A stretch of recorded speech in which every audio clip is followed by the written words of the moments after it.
안녕하세요, 구독자 여러분. 구독과 좋아요는 채널 운영에 큰 힘이 됩니다. 안녕하세요.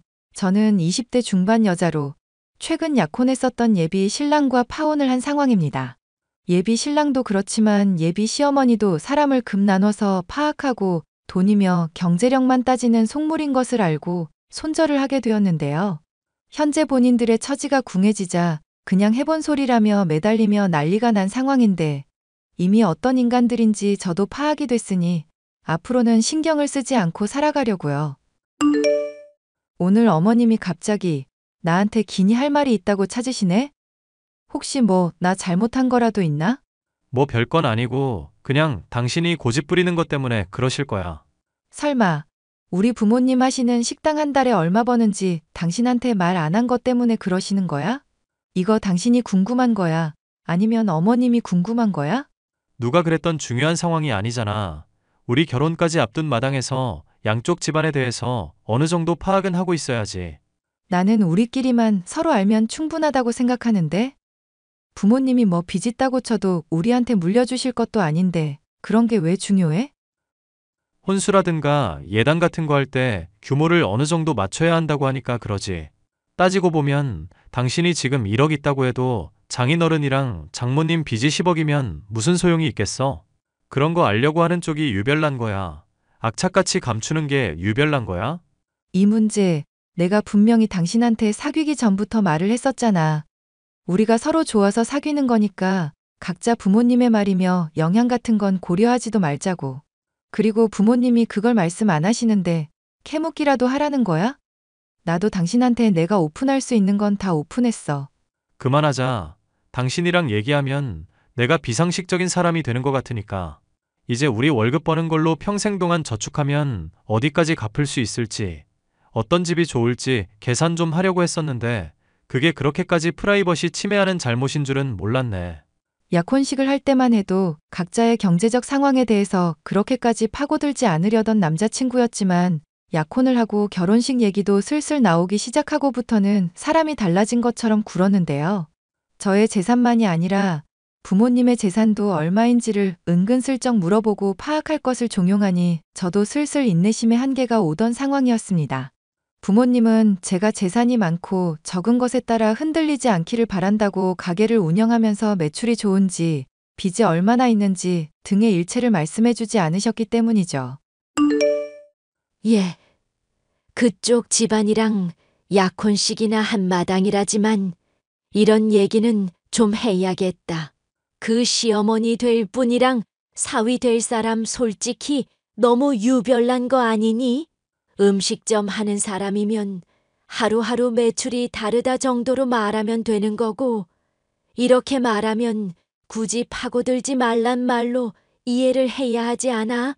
그런데 이걸 자꾸 꼬치꼬치 캐물어 따지는 저희를 모르겠구나. 내가 감추고 있으니까 정말 뭔가 있을 거라고 생각을 하나 봐.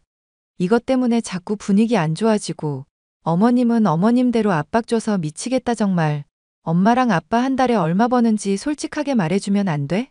그냥 한 달에 버는 돈 모르겠으면 어지간한 월급쟁이 연봉만큼 번다고 대답하렴. 아니면 차라리 못 번다고 대충 둘러대기라도 하던가. 못 번다고 또 굳이 거짓말을 할 건 없지 않아? 잘 번다고 하면 얼마 버는지부터 계속 꼬치꼬치 따져 물을 것 같아서 하는 말이다. 괜히 돈 관계로 지저분하게 결혼하기 전부터 얽히기 싫으면 그냥 못 번다고 말하는 게 낫지 않겠니?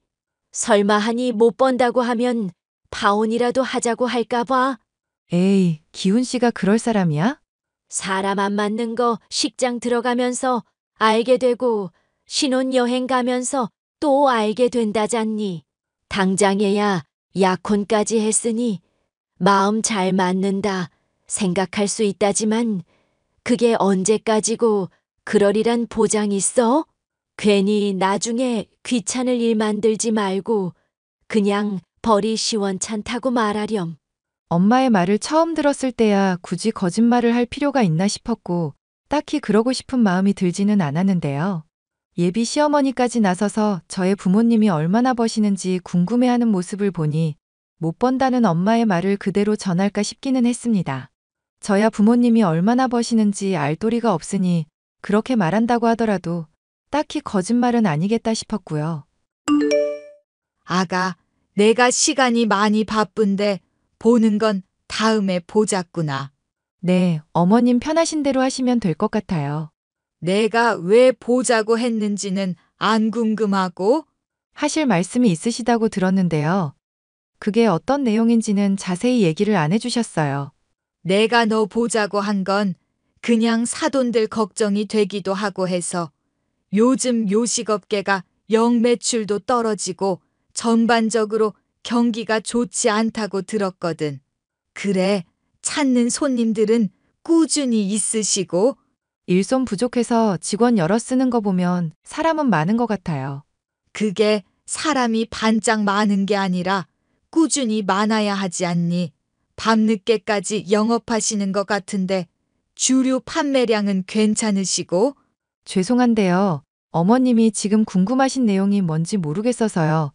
제가 가게 사정을 빠삭하게 아는 건 아니라서 다 답변을 드리기가 애매한데요. 예, 넌 지금 내가 무슨 가게 점검이라도 하는 줄 아니? 그냥 사돈 양반 어렵다고 하시면 좀 도와드리기도 하려 그런 거지. 그리고 이런 얘기를 자식인 네가 알지 또 누가 알아? 사실 엄마가 최근에 벌이가 좋지 않다고 푸념하시는 거 듣기는 했었어요. 그렇다고 하시면 한 달에 얼마 정도 버시는데 그런 것까지 내가 상세하게 알아야 사람들 데리고 놀러 가든지 말든지 할 거 아니야. 거기까지는 저도 잘 모르겠네요. 꾸준히 찾는 사람들도 점점 줄어들고 있는 것 같기는 하더라고요. 그래, 무슨 이야기인지는 잘 알겠다. 추궁인지 걱정인지 질문인지도 알 수 없는 예비 시어머니와의 문답을 거치고 나니 진이 절로 빠졌는데요. 이 일이 있은 후부터 예비 시어머니와 예비 신랑이 이상할 정도로 자주 식당을 방문하더군요. 아침, 점심, 저녁 한창 바쁠 시간에 방문을 해서 사람들이 얼마나 오나 체크를 하는 느낌마저 받을 정도였죠. 당신 부모님 말이야. 너무 금전 감각들이 없으신 거 아냐? 지금보다 적어도 메뉴들 2배는 돈 더 받아야 마진이 남겠는데. 갑자기 그게 무슨 소리야? 마진이라니? 그리고 가게 얘기가 뜬금없이 왜 튀어나와? 아니, 뜬금없이 하는 게 아니라 그래도 양쪽 집안 경제적인 수준이라는 건 맞추는 게 좋잖아. 아무리 크게 가게를 하고 있다고 해도 순이익이 작아버리면 그건 좀 실속이 없는 거거든. 그러니까 지금 당신이 무슨 얘기를 하는지 모르겠다고. 엄마가 셈에 좀 밝은 편이고 내가 또 경영학 전공자잖아. 대충 계산을 때려보니까 지금보다 2배 정도는 더 벌어들이셔야 우리 집안 수준이랑 좀 맞을 것 같아.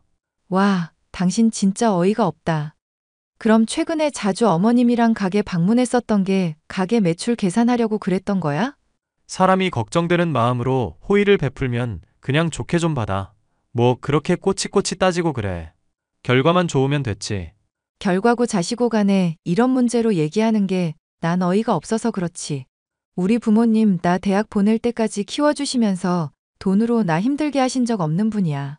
설령 그렇다고 쳐도 집안 수준을 맞춰야 한다는 게 무슨 말인지 이해가 안 간다. 당신 원래 이렇게 속물인 사람이었어?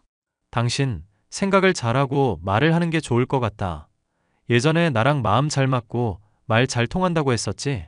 그런 것도 결국은 살면서 누린 것들이 비슷한 수준이라 그런 거야. 돈이라는 게 얼마나 중요한지 정도는 좀 새겨놔야 하는 거 아냐? 결혼할 사람 경제관념이 이 정도 수준이라면 실망스러운데. 당신이 내 경제관념 걱정 안 해도 적금 꼬박꼬박 부으면서 나는 알뜰살뜰 잘 살고 있거든. 부모님이 얼마 벌고 못 벌고 이런 문제로 얘기가 나온다는 것도 어이가 없다. 왜? 그럼 우리 부모님이 계속 못 벌고 이대로 살겠다고 하시면 파혼이라도 할 거야? 꼭 경제적인 이유만으로가 아니라 그렇게 억지 부리고 고집을 부린다면야 그럴 수도 있겠지. 당신 이런 사람인 줄 정말 몰랐다. 실망이야. 실망은 당신만 하는 게 아니야. 진지하게 하는 조언이니까 생각 고쳐먹는 게 좋을 거야. 할 말은 그게 다야? 아니, 할 말 그거 말고도 더 있는데 지금 적금 붓는다는 걸 꼴의 경제활동이라고 한 것 같은데 그것도 좀 문제 같다. 주식 같은 것도 하면서 재테크를 할 생각을 해야지. 무슨 사회초년생도 아니고 촌스럽게 적금이 뭐냐. 돈과 관련해서 온갖 지적질을 해대는 예비 신랑의 모습에 저는 경악을 금치 못했었는데요. 지인의 소개를 통해 만나서 사귀고 약혼하기까지 이러한 모습을 전혀 보지 못했기 때문이죠. 결혼할 마당이 되니 본색을 드러내나 싶어 심란하기도 하고 그냥 약혼 자체를 취소해야 하나 생각이 들 정도였습니다. 엄마, 기훈 씨가 하는 말 들어보니까 그냥 나 결혼 문제 다시 생각해야 하나 싶고 그래. 갑자기 그게 무슨 소리니 약혼 씨까지 한마당에 뭐가 또 그렇게 심사 뒤틀릴 일이 있어서? 아니, 기훈 씨가 엄마랑 아빠 가게 일매출이 얼마인지 체크하러 갔었다잖아, 어머님이랑. 그것도 모자라서 메뉴 가격을 2배는 올려야 뭐 마진이 남을 거라느니 뭐라느니 헛소리도 하고. 나 참, 박서방, 아니, 그 자식이 정말 그런 얘기를 하든 매일 온다고 서비스 주고 챙겨줬더니 그런 꿍꿍이가 있는 줄 몰랐구나. 이 망할 인간들을 진짜. 궁금해서 묻는 건데 그래도 그 사람이 나름 계산을 해본 거라니까 묻는 거야. 정말로 엄마랑 아빠 가게 매출이 걱정되고 그럴 정도인 거야? 다른 음식점보다 메뉴 가격이 싸기도 하니까 나도 걱정이 돼서. 너 괜히 허파에 바람 들어가고 용돈 많이 달라 할까봐 말은 안 했었던 일이다만 말을 해야겠구나. 사실 네 아빠랑 하는 가게 벌이는 나름 괜찮은 편이다. 그 속물 모자가 생각하는 계산이랑은 안 맞을걸? 물론 그 사람들이 하루 종일 보고 있었던 건 아니긴 하지. 근데 나름대로 계산 정확하게 한 것 같은데. 아마 건물 임대료까지 같이 계산을 했겠지. 그런데 가게 있는 건물이 네 아빠 거라서 임대료는 굳이 계산을 안 해도 된다. 뭐야? 그럼 우리 집 부자였었던 거야? 왜 그동안 나한테는 제대로 말을 안 했어? 애초에 부자라고 할 정도로 버는 건 아니고 너한테는 식당 우리 거라고 말했잖니. 건물이라고 있다 해봐야 식당 있는 게 다인데 그게 그거라 말 안 했다. 그 모자는 좀 생각이 다른 것 같다만. 엄마는 내가 파혼하는 거 어떻게 생각해? 너가 좋고 감당할 자신 있으면 결혼하는 거지. 엄마가 반대한다고 그게 말려질 일이니? 솔직히 말해서 결혼하기 전에는 돈 연연하지 않는 것처럼 굴었었잖아. 그런데 결혼할 마당 되니까 갑자기 이래서 나도 좀 많이 실망이거든. 벌써부터 이렇게 계산기 두드리는데 앞으로는 더 심해지겠다 싶기도 하고. 그런 걱정이 되면 애시당초 결혼은 안 하는 게 맞다. 나도 네가 그렇게 말해줘서 고맙기까지 하구나. 저는 엄마와 대화하면서도 예비 신랑과 예비 시모가 철저하게 계산을 했을지가 계속 떠올랐습니다. 겉으론 고상한 척 돈에 연연하지 않는 것처럼 굴더니 남을 걱정하는 척 호의를 베푸는 척 계산기를 두드려대는 모습을 보니 앞으로는 얼마나 더 심해질까 걱정까지 되더군요. 이런 대화가 있은 지 얼마 되지 않아 저는 예비 신랑에게서 또다시 황당한 얘기를 들을 수 있었는데요. 자신이 추천하는 주식에 투자하면 몇 배나 되는 수익을 거둘 수 있으니 대출이건 퇴직을 하건 자금을 최대한 장만하라는 얘기였죠. 나는 관심 없으니까 투자하려거든. 당신 혼자서 해. 와, 당신 이렇게 일생일대의 기회를 차버릴 거야? 내가 이거 어떻게 얻은 고급 정보인데. 그러니까 고급 정보고 뭐고 잘 모르니까 안 하겠다고. 나는 그냥 월급 꼬박 받으면서 받는 돈으로 만족할 수 있는 사람이야. 그러니까 당신이 평생 서민에서 못 벗어나는 거야. 됐다. 신분 상승할 수 있는 기회를 본인이 걷어차겠다는데 내가 뭐 어쩌겠냐? 뭐? 신분 상승할 기회를 걷어차? 그럼 내가 뭐 지금 노비 신분이라도 된다는 거야? 그냥 그런 맥락인가 보다 하고 이해하면 됐지. 뭘 또 따지고 들어? 막말로 내가 틀린 말한 건 또 없잖아. 현대사회에서 경제적인 차이로 수저 나뉘는 건 알고 있지? 아, 당신이 그래서 나보다 수저가 더 낫다 이 말이네? 미안하다만 우리 부모님도 벌만큼 버시거든요? 저번에도 말했지만 덩치가 크다고 전부가 아니야. 순이익이 얼마나 되는지가 중요한 거지. 이건 뭐 몰라도 너무 모르니까 설명하기도 힘드네. 결혼식 얘기 나오기 시작하니까 왜 이렇게 돈 얘기가 많아져? 됐으니까 이 문제로 더 말하지 마. 나 정말 짜증나려고 그래. 예비 신랑과의 말다툼을 끝낸 지 얼마 되지 않아 지긋지긋한 예비 시모로부터도 연락이 오더군요. 나다. 예비 시엠이. 우리 집 며느리는 아무나 못 들이는 거 알고 있지. 내가 아무리 생각을 해봐도 너가 그런 자격이 있는지 모르겠구나. 죄송하지만 어머님이 하고 싶으신 말씀이 뭔지 모르겠어요. 그러니까 이 집안에 어울리는 사람이라는 걸 너가 좀 증명해 줬으면 싶다는 말이잖니. 그리 어려울 건 없다. 네가 기훈이한테 큰 소리 친 거의 절반만 하면 되니까. 아, 제가 기훈 씨한테 부모님 형편 어렵지 않다고 했었던 얘기 말씀이신가 보네요. 내 말 아직 안 끝났다. 듣기부터 하거라. 우선은 한 달에 한 번씩 가족 해외여행 보내주고 용돈은 달에 200씩 줘야 한다. 피부과는 주에 한 번씩 정도면 충분하겠구나. 가능하겠니? 이 정도 가능하면 결혼 허락하마. 아니요, 불가능할 것 같으니까 댁 아들한테는 파혼하자고 전해주세요. 뭐, 댁아들, 너 지금 맛이 갔어. 어디 감히 어른한테 말버릇이 그따위야. 그러는 당신들은 어디 나한테 태도가 이따위신데요? 모자가 쌍으로 돈 가지고 헛소리 해대는 거 더 듣는 것도 짜증나거든요. 보아하니 시험이니 자격증명이니 뭐니 하면서 저한테 아쉬운 소리 하고 싶게 만들 생각인가 본데 전 그럴 맘 없어요. 그러니까 댁 아들한테 파혼이라고 전해나 달라고요. 착각하지 마라. 너가 파혼이니 뭐니 결정하는 게 아니니까 돈 없고 찌질한 네 가족 꼴을 앞으로 감당할 자신이 없어서 우리 집안이 결정하는 거야. 알겠니? 아, 제가 아까 여행 보내는 거 불가능하다는 말을 그렇게 해석하셨구나. 미안한데 아줌마, 가게 입점한 건물 자체가 부모님 거라 아줌마가 생각하는 것보단 형편 넉넉하거든? 단지 돈 문제 가지고 쌍으로 찌질대는 모자한테 돈 쓰는 게 불가능하다는 뜻이야. 알아? 야, 이 미친년이 뭐가 어쩌고 어째 너 당장 내 앞으로 튀어와. 남한테 튀어오라 말아 할 거면 가게에서 그간 받은 서비스나 토해내.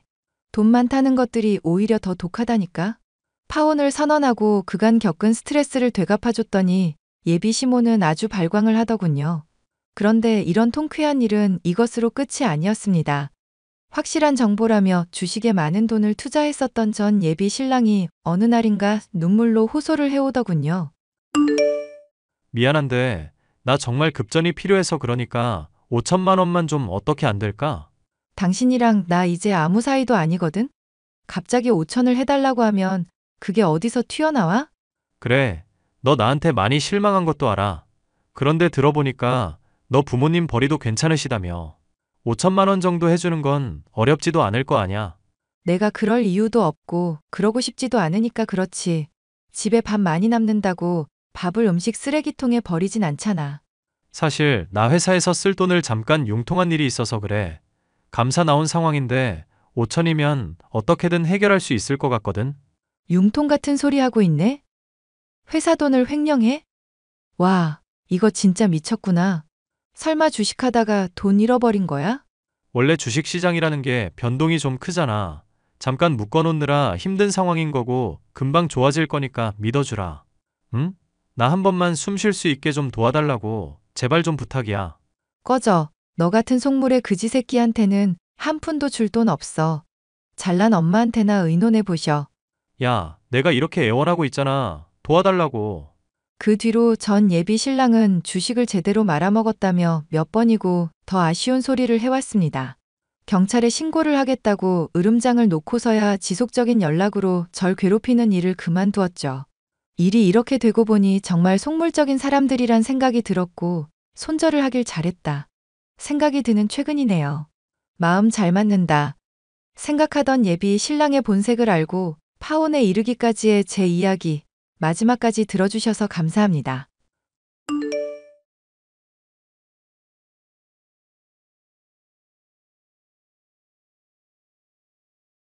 안녕하세요. 저는 딸 하나를 키우고 있는 30대 여성입니다. 직업은 간호사고요. 얼마 전 저에게 생긴 엄청난 일을 설명하기 위해서는 저의 자산 현황을 먼저 말씀드려야 할 것 같습니다. 몇 년 전 제가 보유한 코인이 엄청난 수익을 내서 수억 원의 수익을 냈습니다. 아무에게도 말하지 않았지만 제 남편은 제가 그 코인을 처음 샀을 때부터 모든 것을 알고 있는 상태였습니다. 그런데 어느 날 시어머니가 저에게 조금 이상한 요구를 하더군요. 영지야, 이제 너도 내 딸이나 마찬가지 아니겠니? 나한테 엄마라고 불러라. 네? 엄마요? 왜 싫으니? 싫은 건 아니고요. 저도 엄마가 있는데 갑자기 어머님한테 엄마라고 부르기가 어려워서요. 이대로 어머님이라고 부르면 안 될까요? 어렵게 생각할 것 없단다. 나는 딸도 없고 아들만 하나잖니. 그래서 항상 외로웠단다. 그래서 며느리인 널 딸처럼 생각하기로 했어. 요즘 영진이가 얼마나 예뻐 보이는지. 내 배로 나왔어도 이만큼 이쁠 순 없을 거야. 감사합니다, 어머님. 댁 어머님 아니고 엄마. 자, 엄마라고 불러봐. 엄마요? 정말 어려운데요. 좀 내키지가 않아요. 그래. 하지만 천천히 적응되겠지. 우리 사랑하는 딸 영지야. 내가 널 얼마나 아끼고 귀하게 여기는지 알지? 네네. 그럼 우리 오늘부터 엄마랑 딸이 된 기념으로 서로 사랑한다는 말 한마디씩 하자꾸나. 사랑한다. 우리 딸. 사랑합니다. 요즘에는 시댁 부모님과 친부모처럼 친근하게 지내는 며느리들도 있다고는 들었는데요. 저는 그러지 못했고 그러고 싶지도 않았습니다. 저희 시어머니는 어딘가 모르게 불편한 느낌이 있었거든요. 그런데 시어머니는 저에게 계속 본인을 엄마라고 지칭하며 자신에게 친부모처럼 대해줄 것을 요구했습니다. 영지야, 엄마 내일 동창회 가는데 말이야. 엄마, 입을 옷이 없네. 제가 저번에 백화점 가서 옷 사드렸잖아요. 그거 입으시면 안 돼요? 그런 거 말고 나도 우리 딸처럼 젊게 입고 싶어서 그래. 내가 쇼핑몰 주소랑 내 아이디 비번 보낼게. 내 장바구니에 담아놓은 옷 좀 결제해다오. 우리 딸.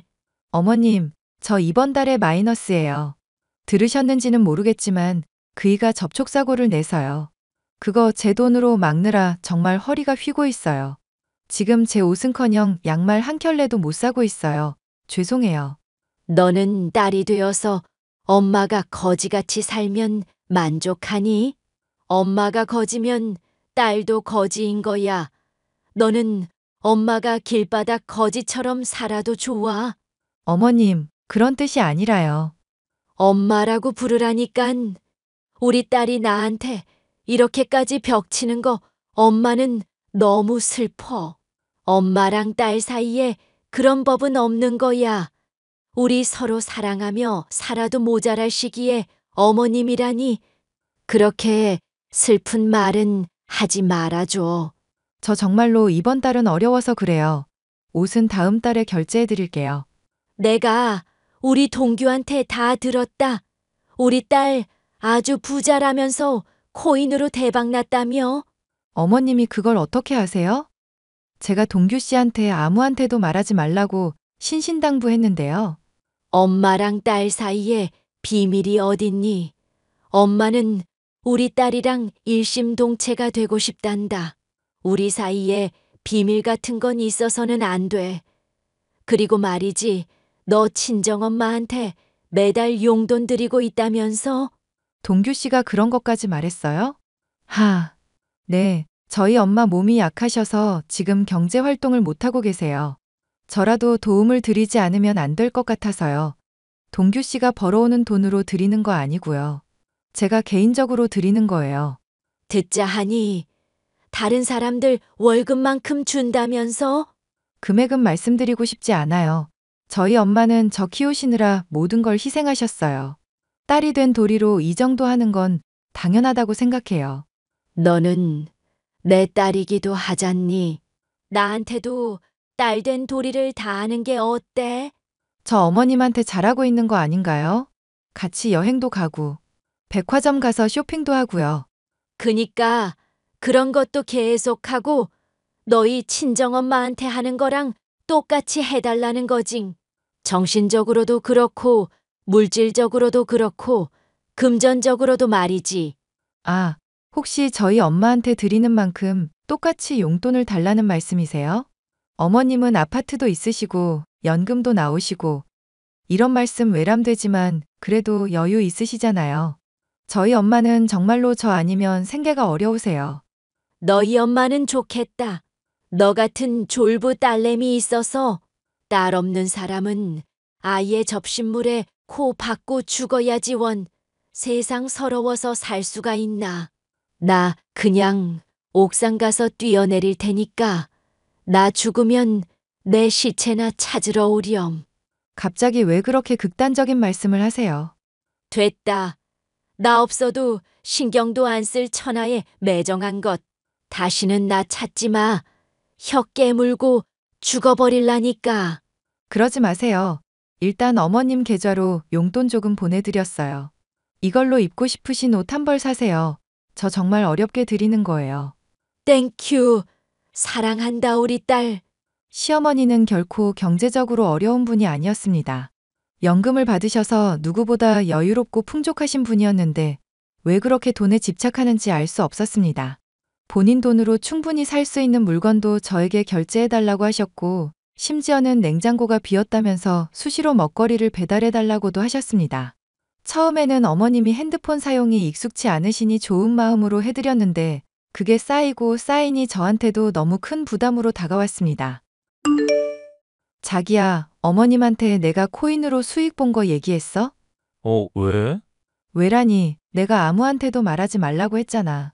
내가 그렇게 큰 돈 갖고 있다는 거 알면 다들 나를 뭐라고 생각하겠어. 자기야, 우리 엄마한테 얘기했다고 지금 이러는 거야? 너는 우리 엄마가 남이야? 아니, 그런 뜻이 아니라 어쨌든 부부가 아닌 다른 사람한테 얘기한 거잖아. 아닌데? 우리 엄만데? 그러니까 엄마는 엄만데 우리 부부끼리만 공유해야 하는 일들이 있는 거 아니냐고. 나는 내 재산 상황, 어머님한테까지 전해지기를 원하지 않았어. 그럼 나한테도 말하지 말았어야지.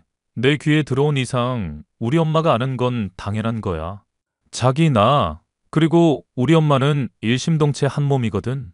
그럼 우리 엄마는? 우리 엄마도 한 몸이야?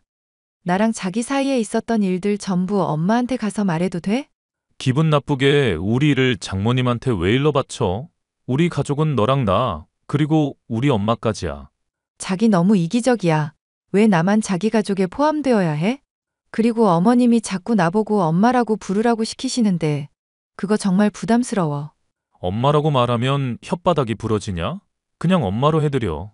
우리 엄마가 자기 너무 좋아해서 그런 거잖아. 사람 성에 무시하는 거 안 좋은 버릇이야. 자기도 그럼 우리 엄마 아들 할래? 우리 엄마한테 엄마라고 부를 수 있어? 나처럼 맨날 쇼핑 다니고 여행 다니고 할 수 있어? 내가 왜? 싫은데. 왜 사람이 역지사지가 안 돼? 내가 어머님 딸 노릇하느라 고생하는 거 고맙게 생각하기는 해? 너 지금 고생한다고 했냐? 너 그딴 식으로 말하는 거 다 엄마한테 이를 거야. 두고 봐. 저는 부담스러운 시어머니의 행동과 제 입장은 전혀 생각해주지 않는 남편 때문에 이혼까지 고려할 정도로 심신이 지쳐갔습니다. 그러던 중 저희 엄마가 암 진단을 받았습니다. 하늘이 무너지는 것 같은 기분이더군요. 저희 엄마의 병세는 날로 심각해져서 호스피스 병동에 입원해야 하는 단계에 이르게 되었습니다. 자기야, 지금은 장모님 앞으로 용돈 안 드리지? 그거 우리 엄마 앞으로 주면 안 될까? 뭐라고? 아니, 어차피 자기 지갑에서 다달이 나가는 돈이었잖아. 그니까 그거 장모님 안 줄 거면 우리 엄마 달라고. 누구한테 가나 똑같은 거잖아. 상식이 있으면 생각을 좀 하고 말해. 우리 엄마가 지금 호스피스 병동에 누워서 힘들게 버티고 계시는데 엄마한테 가는 용돈 얘기를 논할 타이밍이 맞다고 생각해? 엄마가 오늘 자기한테 꼭 물어보라고 했단 말이야. 왜 나한테만 화를 내냐? 어머님이 이 상황에서도 저희 엄마한테 가는 용돈을 탐낸다고 생각하니 너무 소름이 끼쳐서 견딜 수가 없었습니다. 게다가 그걸 전혀 필터링도 없이 저에게 전하는 남편 역시 제정신은 아니라고 생각했죠. 일단 엄마의 간병에만 집중하고 엄마가 하늘나라로 가시고 나면 남편, 시모와도 절연하고 싶다는 생각이 들었습니다. 그때 바로 그 일이 벌어졌습니다. 보호자님, 큰일이에요. 아, 일단 어머님 관련된 일은 아니고요.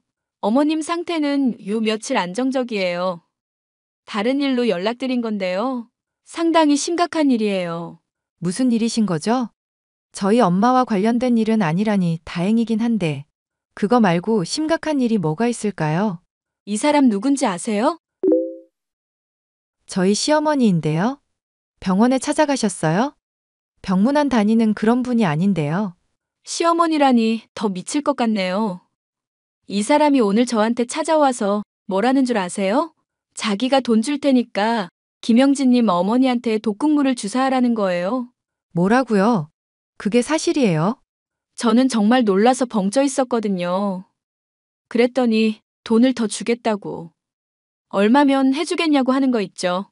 저는 이런 일은 영화에서만 있는 건 줄 알았는데 지금도 너무 놀라서 심장이 뛰어요. 어떡하죠? 경찰에 신고할까요? 아까 그 대화 혹시 녹취하셨어요? 아니요.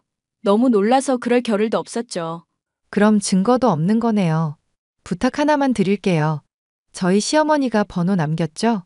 거기로 연락해서 시킨 대로 했다고 말해보세요. 어떻게 나오나 보려고요. 그렇게 해도 괜찮아요? 모든 책임은 제가 질게요. 괜찮아요. 시어머니의 목적은 하나일 겁니다. 저희 엄마 앞으로 들어가는 제 돈이 아까웠던 거죠. 저희 엄마만 돌아가시면 제 재산을 본인이 다 쓸 수 있다고 생각한 게 분명합니다. 시어머니는 얼마 안 가서 반응을 보이더군요. 내가 방금 요양병원 간호사한테 연락을 받았다. 어머님께서 갑작스럽게 운명하셨다고 하더구나. 정말요? 안사돈 돌아가셔 상심이 크겠구나. 그렇지만 어쩌겠니, 산 사람은 살아야겠지. 내가 딸처럼 보듬어 줄 테니 엄마처럼 대하거라. 이번 달부터 네 엄마한테 주던 용돈 입금하고. 진짜 걔 미친년이네. 뭐? 나 당신이 한 짓을 전부 다 알고 있어. 당신이 요양병원 간호사 시켜서 우리 엄마한테 독극물 주사하라고 했다며? 너 도대체 어떻게 나한테 그런 무서운 말을 할 수가 있니? 내가 그런 짓을 왜 해? 내가 우리 엄마한테 드리는 용돈이 탐난 거잖아요. 당신이 우리 엄마한테 하려고 했던 짓, 요양병원 간호사한테 전부 다 들었어. 그 간호사한테 내가 일부러 시킨 거예요. 시킨 대로 독극물 주사했다고 말하라고. 그러니까 당신은 내가 친함정에 걸려든 거라는 소리야. 뭐야? 그럼 니네 엄마가 아직 안 죽었다고? 아이씨, 니네 엄마는 왜 이렇게 명줄이기니? 암 걸린 지가 언젠데 왜 아직도 죽지를 않아? 이제 본성을 드러내시는군. 그래, 내가 시켰다. 어쩔래? 어차피 죽을 사람 편하게 죽게 해주는 게 뭐가 나빠? 유럽에서는 일부러 돈 주고 안락사도 한다는데 내가 공짜로 니네 엄마 안락사 시켜주려고 한 거야. 야, 이 미친 인간아. 우리 엄마만 없어지면 당신이 진짜 내 엄마라도 될 줄 알았어? 꿈 깨.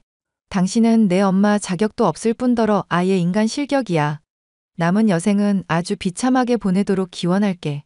저는 모든 증거를 모아 경찰서에 고소를 했고 그 과정에서 저희 남편과 시어머니가 나눈 대화본까지 입수할 수 있었습니다.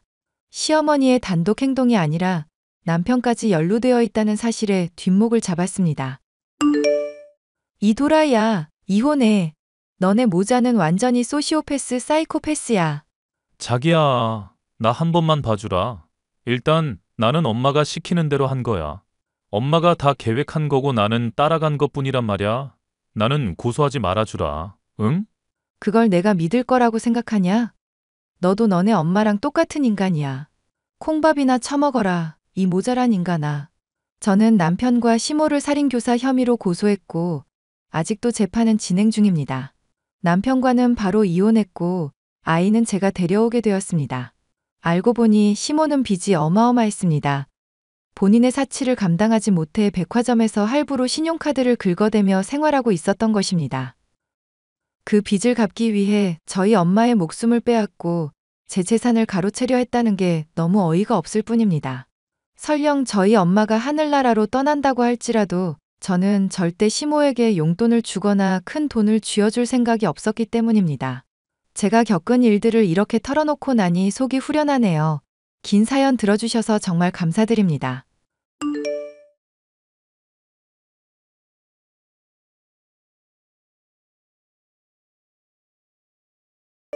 안녕하세요. 저는 30대 여자로 남자아이를 하나 기르고 있는 여자입니다. 이미 한 번 했었던 결혼은 정말이지 믿기 힘든 일 때문에 실패를 하게 되었었는데요. 인간 말종이라는 말도 아까울 정도의 남자를 만났다가 극복하기까지의 과정에 대해서 얘기를 해보려고 합니다. 오빠, 나 요즘 몸이 안 좋다고 했었잖아. 병원 가서 확인해보니까 임신 한 달이라는데 이제 우리 어떡하지? 어떡하긴 내가 설마 애라도 지우라고 할 줄 알았어? 너랑 나 사이에 태어난 생명인데 당연히 책임져야지. 설마 그럼 나랑 결혼할 거라는 얘기야? 그런 말 이제까지 나한테 한 번도 한 적 없었잖아. 일이 이렇게 된 마당에 결혼을 하자는 게 아니라 정말로 너가 좋아서 그러려는 거야. 내가 앞으로 너 책임질 테니까 믿어줘라. 나 허접한 놈 아닌 거 알지? 우리 고작 만난 지 3개월밖에 안 됐다면서 천천히 알아보자더니? 그래서 나랑 결혼하기 싫다는 거 아니지? 빌딩만 2개인 건물주랑 결혼하는 마당인데 뭐 그리 걱정이실까? 나랑 결혼만 하면 당신은 그냥 편하게 인생 즐기기만 하면 돼. 채팅 어플을 통해 만나게 된 남자는 저와 천천히 알아가는 시간을 갖자고 말을 했었지만 사귀는 도중 아이가 들어서게 됐고 급하게 결혼까지 하게 됐는데요. 저와 결혼한 남편은 보육원 출신으로 일가 친척이 하나도 없다고 해서 결혼식은 조촐하게 치르기로 했었죠. 남편은 건물주라 그런지 딱히 일하는 모습도 없이 돈을 꼬박꼬박 잘 갖다 주는 사람이었습니다. 그런 남편이 변하기 시작한 것은 결혼을 한 지 5년이 다 되었을 시점부터였는데요. 나 앞으로 당분간은 당신한테 생활비 못 줄 것 같으니까 그렇게 알아. 이렇게 갑작스럽게? 오빠 돈 많이 번다면서. 아니, 그래도 건물 살 때 대출받은 돈도 상환을 해야 하는 상황이니까 그러지. 그리고 임대준 건물의 사장들이 제깍제깍 돈을 안 주기도 하고. 그런 거라면 내가 좀 따져줄까? 삼촌이 변호사 하셔서 나도 나름대로 법에 대해서 잘 알고 있는데. 뭐 그런 분까지 나설 만한 일은 아니고 너가 변호사인 것도 아니잖아. 내가 알아서 좋게 좋게 해결을 해볼게. 어쨌거나 생활비 주는 건 좀 문제가 있을 거니까 적어도 3달, 아니 2달만 좀 참아봐. 2달씩이나? 그동안 우리 애기랑 오빠랑 생활은 어떻게 하라고. 저금해놓은 돈이 괜히 있는 거 아니잖아. 이럴 때 쓰라고 있는 거지, 안 그래? 남편이 주는 생활비를 가지고 아이를 기르며 무던하게 지내던 삶은 그날로부터 치열해지기 시작했죠. 저는 직접 일을 해야만 했고 생활비를 주겠다는 남편은 이런저런 핑계를 대면서 저와의 대화를 피하기 시작했습니다. 오빠 요즘 왜 이러는 거야? 혹시 다른 여자라도 생겼어? 너야말로 나한테 왜 이러는 건데? 돈이 그렇게 필요하면 나가서 벌면 되는 거잖아. 남편이 요즘 자금 쪼달린다고 하는데 그걸 못 참고 그렇게 보채냐? 내가 이유 없이 보채는 거 아니잖아. 애 기르는 것도 나 혼자 하고 있고 일까지 나가야 하는 상황이라 엄마한테 매번 아쉬운 소리 해야 하거든? 그런데 건물주라는 남편이 생활비도 안 갖다 주고 집에도 잘 안 들어오니까 나로선 의심할 수밖에 없지. 그렇게 의심한다는 것 자체가 너가 더러운 여자라는 증거인 거 모르냐? 뭐? 오빠 지금 나보고 더러운 여자라고 그런 거야? 채팅 어플에서 만난 연 건물주 아내 만들어줬더니 남편 잡아먹으려는 꼴 보니까 내가 답답해서 그런다. 내 나름대로 고충이 있고 힘든 일이 있는데 너가 자꾸 이러면 나도 같이 못 살아. 같이 못 산다면 이혼이라도 하겠다 이거야? 우리 종우랑 나 버리겠다고? 어차피 우리 혼인신고도 안 한 상황인 거 알지? 이혼한다고 쳐도 내가 너한테 재산 떼어줄 의무도 없다 이거야. 와, 오빠 진짜 말 나쁘게 한다. 내가 재산 때문에 지금 이러는 거야? 가장으로서 최소한의 책임을 지라 이거잖아. 그러니까 나 힘들게 좀 하지 말아달라는 말이야. 자꾸 네가 이렇게 사람을 쪼아대니까 나도 미칠 노릇이다. 지금 건물에 있는 인간들이 나한테 돈을 안 주는데 대체 어쩌라는 거냐고. 그럼 번 돈으로 소송을 하든지 해서 받아내면 될 거 아냐. 삼촌이 변호사라서 이런 문제 잘 안다니까? 아, 그게 그렇게 말처럼 쉬운 일이 아니라니까 그러네. 하여튼 내가 내 일 알아서 할 테니까 너는 신경 끄고 네 일이나 잘해. 나는 충분히 잘하고 있거든. 오빠가 생활비 안 갖다 준 덕분에 식당 일하면서 애 잘 키우고 있으니까 걱정 마셔. 남편은 이런 저의 압박이 힘들다면서 한숨을 쉬는 날이 점점 늘어갔는데요. 변호사 인맥도 있겠다. 남편이 잘못한 것도 없는데 왜 이렇게까지 해야 하나 저로서는 이해할 수가 없는 일투성이었죠. 결국 이런 갈등이 잦아지던 중 남편은 어느 날인가부터 종적을 감추어 버렸습니다. 엄마, 나 어떡하면 좋아? 그이가 연락도 안 되고 갑자기 사라져 버렸어. 경찰에 신고도 했는데 이름도 신분도 죄다 달라서 찾을 수가 없다는데 이게 무슨 말인지도 모르겠고. 설마 김서방 사기꾼이었던 거 아니냐? 어쩐지 결혼식 때 아무도 안 찾아오고 친구 없다고 할 때부터 내가 알아봤다. 그럼 설마 건물주라는 것도 다 거짓부렁이었던 거야.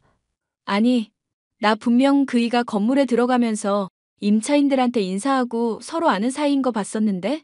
아는 척이야 뭐 떡만 돌려도 할 수 있는 거고 명확하게 김서방의 건물이다 아니다. 그렇게 드러난 일이 없잖니. 하여튼 이 일 아빠 곧 알게 될 텐데 큰일이다 큰일. 지금 아빠가 알게 된다 아니다가 중요해? 나 머리가 터질 것 같고 온갖 상상이 다 들어서 미칠 것 같은데? 나도 답답해서 그러지 이거사. 하여튼 간에 나도 백방으로 알아볼 테니까 너 일단 친정으로 오기나 해라. 대충 너랑 김서방이랑 부부 싸움했다고 둘러대고 몇 주 정도는 네 아빠 모르게 해볼 테니까. 애는 나한테 맡겨두고 김서방 어디 갔는지 뭐 하는 인간인지 꼭 알아내라. 알겠니? 남편이 갑자기 사라지게 되자 물어볼 사람도 없고 경찰도 모른다고 하니 막막하기만 하던 상황이었죠. 정신이 없던 상황이었지만 엄마의 말처럼 남편을 찾아내는 것만이 제가 할 수 있는 유일한 행동이라는 생각에 백방으로 수소문을 하고 다녔습니다. 그렇게 몇 주가량을 미친 사람처럼 남편이 소유로 두고 있던 건물이며 부동산 업자며 여기저기를 쏘다니다 보니 어떤 여자로부터 연락을 받을 수가 있었는데요. 야, 이 미친 여자야. 어디 만날 사람이 없어서 유부남을 만나? 너 내가 가만히 안 둘 거야. 상간녀로 고소할 거라고. 죄송하지만 지금 무슨 말씀을 하시는지 하나도 모르겠는데요. 저는 김우일이라는 사람 아내고 실종된 남편 찾고 있는 중입니다. 우일이 아니라 김희루겠지. 너 지금 대체 나랑 뭐 하자는 거니? 대체 무슨 꿍꿍이로 내 건물을 쑤시고 다니면서 내 남편을 캐고 있는 거냐고. 그럼 뻔히 내 귀에 들어올 거 알고 있었을 텐데 이러는 이유가 대체 뭔지나 들어보자. 당신 남편 이름이 김희루라고요? 설마 빼빼 말라가지고 맨날 등산복만 입고 다니는 사람 맞나요? 그래, 그게 내 남편이다. 이게 대체 뭐 하자는 건지 얘기나 얼른 해보라고. 저 그 사람이랑 결혼한 지 5년 넘었는데요. 혹시 이 사람 확실히 맞는 건지 답변해 주세요. 그이가 하도 사진 찍는 거 싫어해서 가진 게 그나마 엄마가 찍어준 결혼식 사진뿐이에요. 세상에, 맙소사. 당신, 뭐 하는 여자길래 유부남이랑 결혼을 했어요? 아니, 정말 5년 전에 결혼한 게 맞는 거예요? 이럴 게 아니라 차근차근 처음부터 얘기를 해보세요. 실종된 남편의 이름이 실명이 아니었다는 것 때문에 이미 넋이 나가 있었던 덕분인지 저와 결혼한 남자가 유부남이라는 사실이 그렇게 놀랍지는 않았습니다. 저희 남편, 아니 유부남임에도 총각행세를 한 인간 말종은 저와 결혼을 하기 전부터 이미 결혼을 한 상황이라는 사실을 확인하자 헛웃음만 나오더군요. 그러니까 정리를 하자면 김우일이라는 이름이 아니라 본명이 김희루라 이거네요? 건물은 본인께 아니라 채영 씨 소유의 것들이고요. 네, 제 남편이 하도 무능력한 인간이라 행세나 좀 하라고 건물주라고 말하고 다녀도 모른 척하고 있었거든요. 그런데 그걸 가지고 이 여자 저 여자 쑤시고 다니는 줄은 몰랐네요. 어이가 없어서 정말. 저도 그 인간 얼굴 좀 볼 수 있을까요? 어찌된 자초지종인지 저도 설명을 듣고 사과를 받고 향후에 어떻게 할지 논의를 해야 할 것 같아서요. 네? 논의는 무슨 논의를 하겠다는 거예요? 저는 지금 사기 당해서 결혼까지 한 상황이고 그 인간 애까지 키우고 있는 마당이에요. 보상과 관련해서 당연히 논의를 해야 하는 상황이겠죠?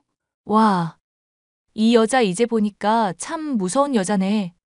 듣자 하니 결혼식은 했어도 혼인신고는 안 했었다며? 그럼 실제 부부도 아니고 아무것도 아닌 거잖아. 그런데 보상은 무슨 보상이야? 실제 혼인은 안 했어도 오랫동안 같이 부부로 지내온 세월이 있잖아요. 그런 것도 다 사실혼이나 다름없이 인정이 될걸요. 제가 삼촌이 변호사라서 법을 그쪽보다는 잘 안답니다. 그쪽? 너 지금 그쪽이라고 했니? 반말은 하지 마시죠. 저는 처음부터 계속 존중해드리고 있는데 좀 기분이 나쁘네요. 야, 너 내가 경고하는 말 잘 들어. 지금이라도 곱게 물러나고 내 남편 안 찾는다고 약속해. 그럼 내가 인생이 불쌍해서 한 300만 원 정도는 떼줄 수 있으니까. 근데 여기서 계속 욕심낸다? 그럼 나도 더는 못 도와줘. 빈털터리에 거렁뱅이인 내 남편 가지고 소송을 하든지 말든지 마음대로 해보시라고. 보아하니 이런 식으로 다른 사람들 힘들게 한 일이 한두 번이 아닌 모양이네요. 보아하니 내 남편 얼굴 보고 어떻게든 꼬드겨 볼 생각인 것 같은데 그것도 꿈깨라 이거야. 동정에 호소하든 돌아오라고 말하든 아무것도 안 통할 거니까. 그 인간 무능력해서 내가 용돈 끊으니까 너 생활비도 못 갖다 줬던 사람이야. 왜 자꾸 집착을 하고 그래? 집착을 하는 건 제가 아니라 그쪽 같은데요. 저는 총각인 척하고 남의 인생 망가뜨린 인간한테 더는 미련 없어요. 그냥 사과를 받고 싶은 것뿐이고 정당한 보상을 달라고 말하는 것뿐이거든요. 감당 가능하겠니? 생활비 주는 거나 꼬박꼬박 받아쳐 먹으면서 편하게 살아온 년이 덤빌 싸움이 아닌데? 되게 망할 남편이 생활비 안 주고 뻗댈 때도 저는 나름대로 살 방법을 모색했거든요. 힘들다고 주저앉아 있는 사람은 아니니까 걱정 안 하셔도 돼요. 저는 결국 소송을 진행하게 되었습니다. 변호사인 삼촌을 통해서 관련 증거들을 수집하고 나니 재판의 결과는 저에게 유리한 상황들 뿐이었죠. 일이 이쯤 되자 한때나마 제가 남편이라 생각했던 인간이 그제서야 연락을 취해오더군요. 야, 너 대체 무슨 생각으로 이러는 건데? 정말 이런다고 너가 소송해서 떼돈이라도 만질 수 있을 것 같아? 괜히 돈 하나도 못 받고 피눈물 쏟기 전에 준다는 돈이나 합의하고 받아라 좀.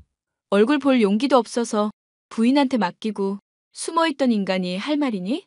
됐으니까 내 앞에 와서 무릎 꿇고 사과부터 해. 그래야 내가 대때 말을 듣는 신용이라도 하지. 아니, 제발 이러지 좀 말자. 나도 물론 잘못한 거는 인정을 해. 그런데 이렇게 한몫 잡으려고 하는 건 아니지.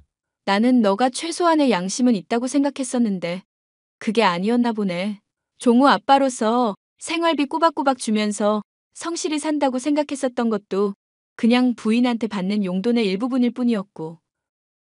대체 넌 뭐하는 인간이고 무슨 생각으로 살아가는지도 모르겠다. 같이 좋아서 즐겨놓고 이제 와서 내 탓하는 거야? 솔직히 너 내 덕분에 인생 편하게 살았잖아. 너랑 같이 산 5년이라는 세월 동안 집안일이며 애 돌보는 거 다 나 혼자 했어. 말 좀 험하게 해서 서운해도 내가 돈 못 번다는 이유로 참아야 했고. 그래놓고 지금 잘했다고 이러는 거야? 그래서 지금 미안하다고 하잖아. 알겠으니까 이제 제발 좀 그만하자. 부인이 이 문제 해결 못하면 나 쫓아낼 거라는데 제발 사정 좀 딱하게 여겨줘. 아빠 없이 잘할 종우 생각해서라도 나는 여기서 못 그만두겠는데? 그리고 지금 내가 그만두지 못하는 건 종우나 당신 때문만이 아니야. 같은 여자로서 받은 고통, 나 몰라라 하고 아나무인격으로 굴던 그 여자 때문이지. 둘이 싸잡아서 죄 지은 값 받는 거니까 그런 줄이나 알아. 야, 내가 이렇게 빌고 있는데 그만 좀 해라. 얼굴 보고 무릎 꿇으면 그때야 그만할래? 아니, 꼴도 보기 싫으니까 찾아올 생각하지도 마. 찾아오면 경찰에 신고할 거니까. 내 아내가 지금 이 문제로 쓰러진 상황인데도 그런 말이 나와? 병원 간 사진 보내주면 믿을래? 나보고 감당 가능하겠냐고 그러더니 본인이 오히려 더 약했네. 야, 너 진짜 나한테 이러면 안 돼. 제게 소송을 그만두라면서 종용하는 인간말종의 모습을 보니 처음 남편이라 믿었던 인간이 실종되었을 때보다 더욱 큰 상실감을 느낄 수밖에 없었는데요. 이제는 제 마음에 남은 일말의 인정이나 동정심을 버려야겠다는 생각을 확실하게 품게 됐죠. 저는 삼촌과 함께 모은 증거들을 취합해 소송을 하게 되었고 마침내 승소를 할 수 있었습니다. 소중한 아들 종우의 양육비는 물론 오랫동안 절 기만해온 세월에 대한 보상 역시도 충분히 받을 수가 있었죠. 예, 종우는 내가 돌봐줄 테니까 오늘 선자리 꼭 나가거라. 그쪽도 한번 다녀오긴 했는데 사별한 사람이라서 너랑 조건이 딱 맞아. 괜히 너 이혼한 상세 얘기는 꺼내지 말고. 알겠어. 그게 또 뭐 그리 대단한 비밀이라고. 내가 알아서 할 거니까 신경 꺼. 그리고 그런 문제 정도로 접을 사람이면 인연이 아닌가 보지. 내가 답답해서 그러지 이거사. 애 키우기 충분한 돈이 있다고 세상살이가 능사가 아니야. 그래도 든든한 남편이 있어야 하는 거다. 알겠니? 잘 알겠는데 마음에 드는 사람을 만날 수 있어야지. 무엇보다 믿을 수 있는 사람인지도 파악할 수 있어야 하고. 꽝을 한번 뽑았으면 연속으로 또 뽑지는 않을 거다. 그리고 언제까지 그 인간 같지도 않은 놈 생각하면서 살 거냐?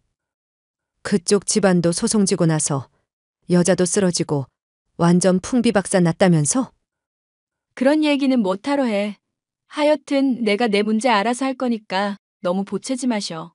소송에 패배했었던 저의 전 남편은 부인에게 전에 없이 막대한 피해를 입혔는데도 여전히 정신을 못 차리고 바람을 피우고 다닌다 들었습니다.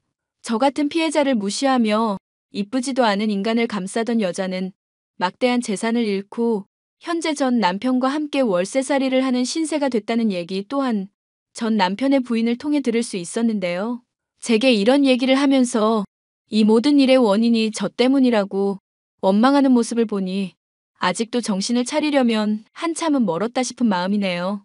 손절해야 할 인간을 손절하지 못하고 곁에 두고 계속 고통받는 걸 보니 어찌 보면 그런 무능하고 인간 말종인 인간과 결별하게 된 지금이 행복한 건 아닐까 싶어요. 앞으로 아이를 홀로 계속 키우게 될지 다른 누군가와 결합을 하게 될지 모르겠지만 부디 전 남편과 같은 인간 말종만은 만나지 않기를 바라는 마음입니다. 사연 마지막까지 함께 해주셔서 감사합니다.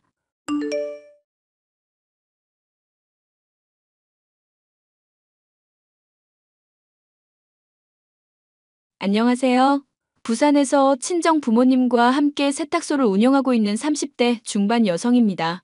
곧 출산을 앞두고 있는 막달 산모이기도 하고요. 몸이 무거워진 탓에 친정엄마에게 옷수선 기술을 배우며 나름 태교에 힘쓰고 있어요.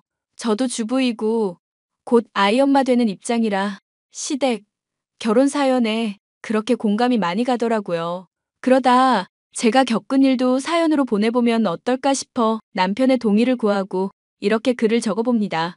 그때 제가 겪은 일을 생각하면 괜히 제가 오지랖을 부려 시동생에게 상처를 남겨준 게 아닌가 싶어 마음이 아프기도 하네요. 지금이야 몇 년의 시간이 흘러 언제 그랬냐는 듯이 다 잘 지내고 있지만 말입니다. 그럼 어떤 사연인지 궁금해하실 것 같아 바로 시작하겠습니다. 얘들아, 어떡하면 좋니? 어머니, 무슨 일 있으세요? 아주 큰일 났다. 지금 집이 다 넘어가게 생겼어. 일을 어쩜 좋니? 네? 그게 무슨 말씀이세요? 집이 넘어가게 생기다니요? 우리가 좀 더 잘 살아보겠다고 주식이랑 건물에 투자를 좀 했는데 글쎄 그 투자자랑 연락이 안 돼. 옆집 김 여사랑 같이 했는데 아무래도 사기당한 것 같다고. 아이고, 일을 어떡하면 좋니? 엄마, 지금 그게 무슨 말이야? 주식은 뭐고 투자는 뭔데? 자식들한테 좀 더 물려주겠다고 내 아버지랑 머리 싸매고 고심한 끝에 투자한 건데 그게 글쎄 사기라는구나. 노후자금이랑 가진 거 다 털었지 뭐. 내가 너희들한테 면목이 없다. 아니, 왜 그런 걸 함부로 해요? 그러니까 지금 아버지는 어디 계세요? 어머니, 일단 진정하시고요. 제가 지금 집으로 갈게요. 어디 갔는지 모르겠다. 아까부터 연락도 안 되고 어떡하면 좋니? 당장 대출금도 갚아야 하는데. 엄마, 너무 걱정하지 마요. 일단 급한 불은 꺼야지. 형이랑 일 얼른 마무리 짓고 넘어갈게. 일단 흥분부터 가라앉히고 기다려요. 형수님이 바로 가신다니까 엄마는 어디 가지 말고 집에 계셔. 아이고, 일을 어쩐다. 아이고, 여보, 미안한데 수고 좀 해줘. 일 마치는 대로 바로 갈게. 알았어요. 걱정하지 마요. 저는 남편과 회사에서 만나 사내 연애 후 결혼한 케이스입니다. 당시 양가 집안은 못 살 정도는 아니었고 보통의 평범한 집안이었죠. 조금 남다른 점이 있다면 시동생은 벌써 아이가 셋이라는 점이었습니다. 대학 시절 만난 동서와 사고를 쳐 졸업하기도 전에 첫 아이를 낳았고 지금까지 살아오면서 셋째까지 가진 상태였죠. 하지만 그에 반면 저희 부부는 결혼한 지 5년 차인데도 불구하고 아기 천사가 잘 찾아오지 않는 상황이었습니다. 시부모님은 국밥집을 운영하고 계셨는데 아들 둘 장가 다 보내고 노후 자금까지 마련해 놓으셨을 정도로 여유 있으셨어요. 하지만 자식들한테 하나라도 더 물려주고 싶은 욕심에 주식과 부동산 투자에 손을 대셨다가 큰 피해를 입고 말았습니다. 집을 담보로 대출받아 외지에 땅을 마련하셨고 투자금까지 마련하셨는데 안타까운 결과를 초래하고 만 거였죠. 그리고 그 충격으로 시아버지가 갑작스레 쓰러지셨고 결국 황망히 하늘나라로 가시고 말았죠. 하루아침에 길거리에 나앉게 된 시댁은 정말 전쟁터가 따로 없었어요.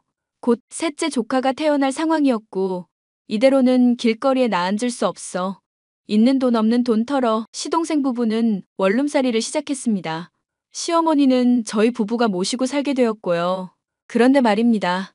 사람이 어려울 때 서로 돕고 살아야 된다고 하는데 손아래 동서는 그걸 당연하게 받아들이는 것 같았어요.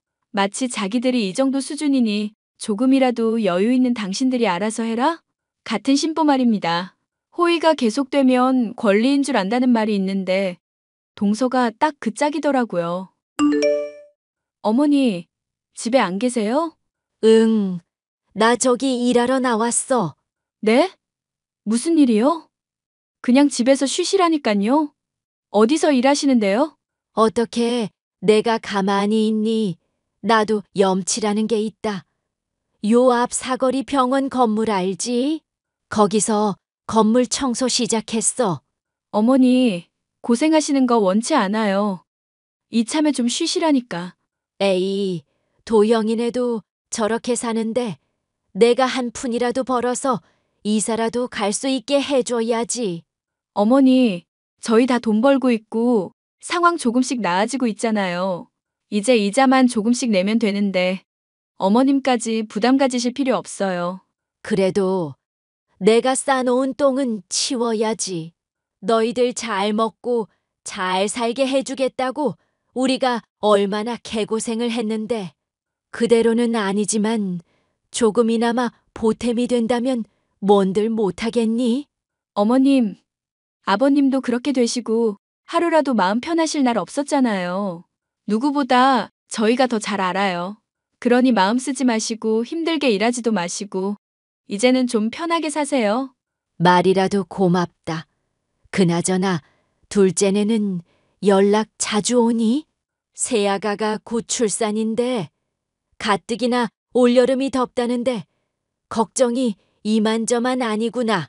매일 연락하는 건 아니지만 종종 연락 와서 아이 맡기기도 하고 그래요. 도울 수 있는 건 도와야죠. 아이들 때리고 몸 건사하는 것도 힘들 텐데요. 그러게 말이다. 큰애니가 있어서 든든하구나. 오늘은 일찍 끝나는 날이니까 내가 들어가서 빨래 좀 해놓으마. 너도 일 보고 천천히 들어오렴. 아이들 데리고 원룸살이를 한다는 게 쉬운 일이 아니라는 건 잘 알고 있었고 모두가 안타까워하는 그런 상황이었습니다. 저희 부부야 다 일을 하고 있던 입장이었고 상대적으로 여유가 있었어요. 돈을 벌어도 한 푼이라도 더 버는 입장이라 서로 배려하자는 취지에서 시동생의 상황을 더 배려해주게 되었죠. 시어머니는 건물 청소 일을 하며 조금이라도 살림에 보태겠다고 난리통이셨고 그런 어머니를 보며 저희 부부 그리고 시동생은 빚부터 해결하자는 심산으로 더욱더 열심히 일하게 되었답니다. 어느 정도 시간이 지나고 숨통이 트일 무렵 저에게도 고민이 생겼습니다. 바로 아이 문제였어요. 저는 회사를 다녀 바쁜 생활 때문에 아이가 생기지 않는 것 같아 회사를 그만두고 자녀 계획을 세우기로 했습니다. 시댁 상황이 여의치 않았지만 더 이상 자녀 계획을 미루다 보면 영영 못 가질 것 같았으니까요. 친정 부모님이 도와주신다고도 했고 저희 부부가 이제는 정말 아이를 가져야겠다고 마음먹었기 때문이었죠. 그러면서 세탁소를 운영하던 부모님을 도와 일을 시작했고 조금씩 규모를 키워나가게 되었답니다. 당신 세탁소 일하는 거 안 힘들어? 회사 다니면서 권 부장님 눈치 보는 것보다는 나아. 엄마도 있고 아빠도 있고 밥도 챙겨주지. 좋은데? 그래도 안 하던 일하면 좀 버겁잖아. 몸은 좀 어때? 컨디션은 나쁘지 않아. 당신은 요즘 매일 야근하는데 당신이야말로 보약이라도 지어 먹어야 하는 거 아니야? 도련님도 그렇고. 우리야 뭐 어쩔 수 없지. 장인어른이 도와주신 것도 있지만 그래도 우리 힘으로 다시 일으켜 세워야지. 그게 차라리 마음 편해. 당신이 그렇다면 뭐. 어머님은 청소일 안 하셨으면 좋겠는데. 계속 고집이시네. 그러게 무릎도 안 좋으시다면서 어제도 새벽에 나가서 오후 늦게 오셨다는데. 매일 같은 시간도 아니고 그렇게 패턴이 바뀌면 좀 힘들지 않나? 내 말이 차라리 집에서 할 수 있는 걸 찾아볼까? 부업 같은 거 말이야. 그냥 엄마 마음 편하게 하고 싶은 대로 하게 내버려 두자. 힘들면 힘들다고 말씀하시겠지. 그래, 그럴게. 그나저나 세탁소 일 배우면서 주변에 배달 가거나 그런 것도 좀 해보려고 하는데 당신 생각은 어때? 장인어른 장모님만 좋다면야. 요즘엔 그런 게 대세잖아. 세탁물 수거하고 가져다 주고. 상의 좀 해봐야겠다. 이따가 저녁에 만나. 응, 고생해. 형님, 지금 뭐 하세요? 아, 지금 손님 옷 수선하고 있지. 무슨 일 있어? 몸도 무거워서 어디 나가지도 못하고. 동서 많이 답답하겠다. 그러게 말이에요. 날이 갈수록 배는 더 불러오고. 외출해 본 지가 언젠지. 답답해서 어떡하노? 내가 뭐 도와줄 건 없어? 아, 안 그래도 부탁 좀 하려고요. 이번 주 주말에 아이들 좀 봐주실 수 있어요? 출산 전에 친구들 모임도 있고 아이들도 그 원룸에서만 지내니 답답해하기도 하고. 그럼. 아이들이랑 나랑 잘 노니까 걱정하지 말고 맡겨. 정말이죠? 딴 말하기 없기에요? 아이들 봐주는 게 뭐 대수라고. 아이들 먹을 간식이나 영양제 같은 것만 꼼꼼히 챙겨주고. 역시 우리 형님은 될 줄 알았어. 아니 친구들 모임인데 애들 데리고 가자니 분위기 흐릴 것 같고 저도 출산 전에 마지막 모임 될 것 같아서요.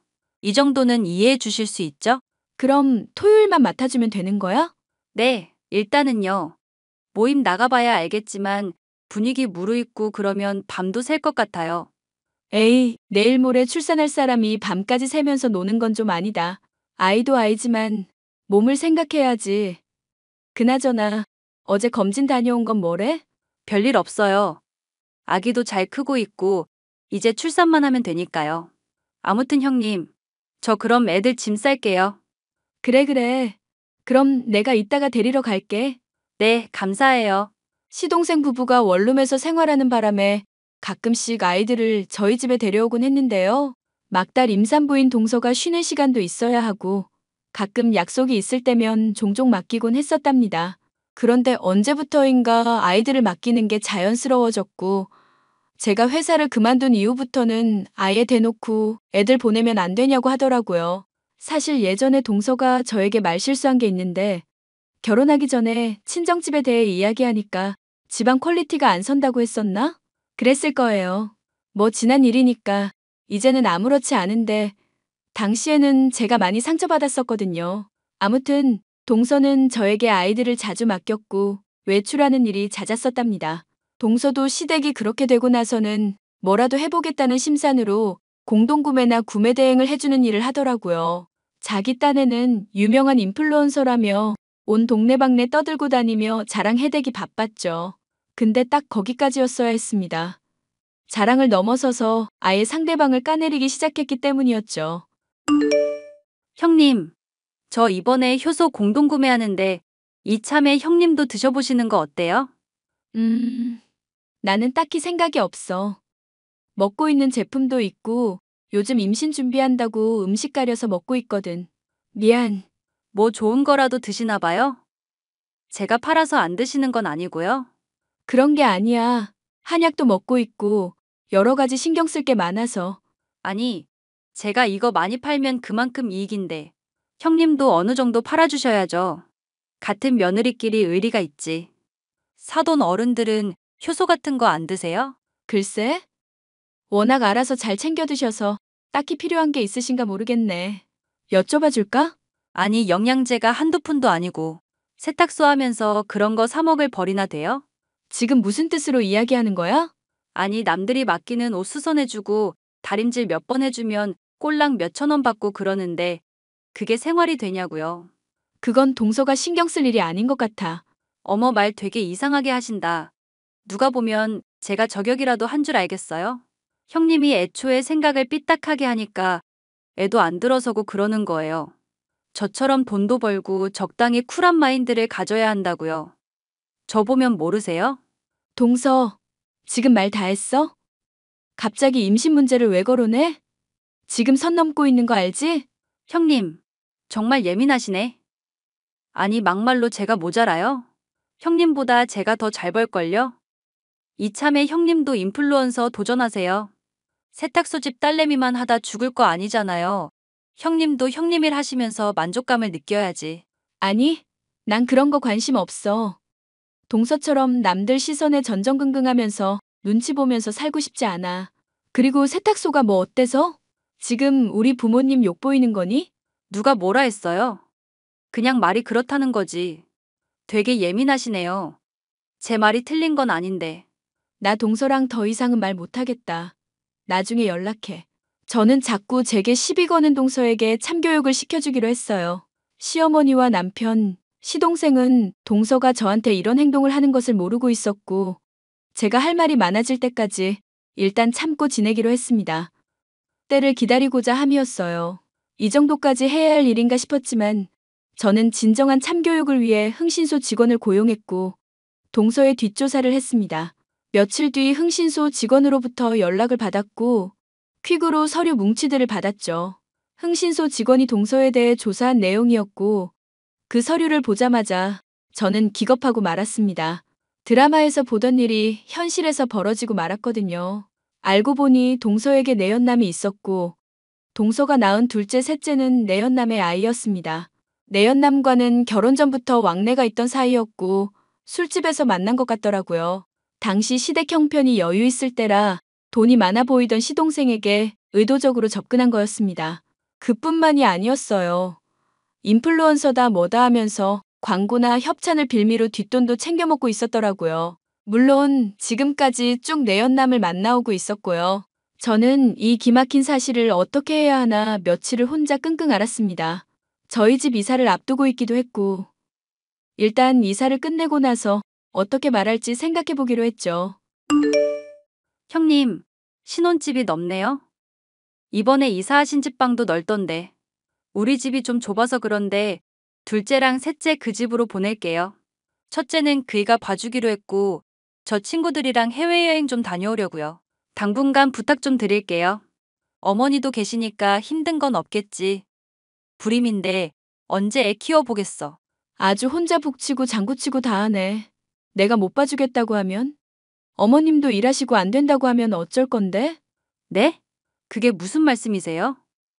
지금 우리 애들 나 몰라라 하겠다고요? 말은 똑바로 해야지. 우리 애들이라니? 누가 우리 애들이야? 형님 왜 그러세요? 그럼 우리 애들이 아니란 소리세요? 형님 불임이더니 자궁이 고장난 게 아니라 뇌가 고장나셨네. 지금 무슨 말 하는지는 알고나 짓거리는 거야? 내가 모르고 하는 소린 줄 알지? 첫째는 도련님 애인 거 확인했고 둘째, 셋째는 아닌 것 같던데? 네? 그게 무슨 말이에요? 말이 되는 소리를 하라고요. 정신 나간 소리하고 앉아있어. 맞네. 첫째는 도련님 애인가 보네. 그나마 다행이다. 뭐요? 형님 정말 미친 거 아니에요?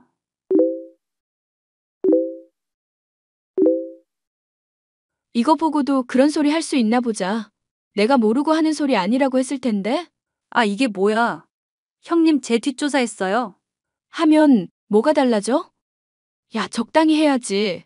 남의 귀한 집안에서 이게 뭐 하는 짓이야? 도대체 이게 무슨 경우인지. 형님이 무슨 말씀하시는지도 잘 모르겠고. 낯술이라도 하셨어요? 아니, 나 술 한 잔도 안 했고 정말 지극히 정상이거든?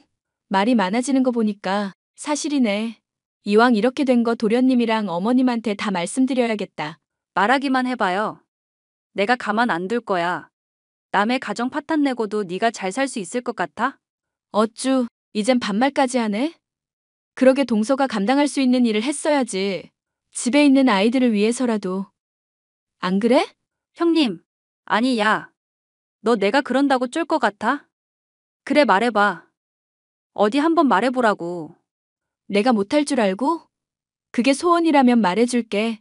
저는 그 길로 시동생 남편 시어머니를 한자리에 불러 모아 흥신소 직원에게 받은 서류를 내밀었습니다. 처음에 이게 뭔가 하고 보던 시선들이 점점 싸늘하게 식어가더군요. 정말 제가 까발릴 줄은 몰랐는지 연락해서 온갖 쌍욕을 하면서 발악을 해대는데 가관이더라고요. 서방님은 아무 말 없이 얼굴이 시뻘개지더니 그대로 자리를 박차고 나갔고 연락을 끊어버렸습니다. 이윽고 며칠 뒤 시동생이 저를 찾아왔는데 욕이라도 할 줄 알았더니 고맙다고 인사를 하더라고요. 동서는 이혼소송 당했고 상간녀 소송까지 당해 위자료 한 푼 못 받고 쫓겨나고 말았습니다. 첫째 아이만 시동생이 키우기로 했으나 멀쩡한 사람 미혼부 만들기 싫어서 큰 결심을 했어요. 저희 부부가 아이도 없고 시어머니는 나이도 많으셔서 저희가 아이를 돌보기로 한 겁니다. 시동생은 생각 정리도 할 겸 돈 벌러 간다며 외국으로 떠나더라고요. 형님, 아니 이 못돼 처먹은 년아. 남의 인생 조져놓고 너는 잘 먹고 잘 살겠다고. 그렇게는 못하지. 이봐요. 이미 다 끝난 사이인데 이제 와서 무슨 소용이지? 콩밥 안 먹은 걸 다행으로 알아. 뭐? 아니 이 미친년이. 야, 네가 그렇게 잘났어? 애도 못 낳는 여자가 어딜 감히. 너는 나랑 비교할 건덕지가 못 돼. 이봐 동서. 지금 앞뒤 분간 못하는 건 동서야. 여기가 어딘 줄 알고 깝쳐? 진짜 호되게 당해서 야산에 묻혀볼래? 나 원래 험하게 말하는 사람 아니거든? 그래, 어디 한번 해봐. 너는 내가 찢어 죽일 거야. 기대하고 있을게.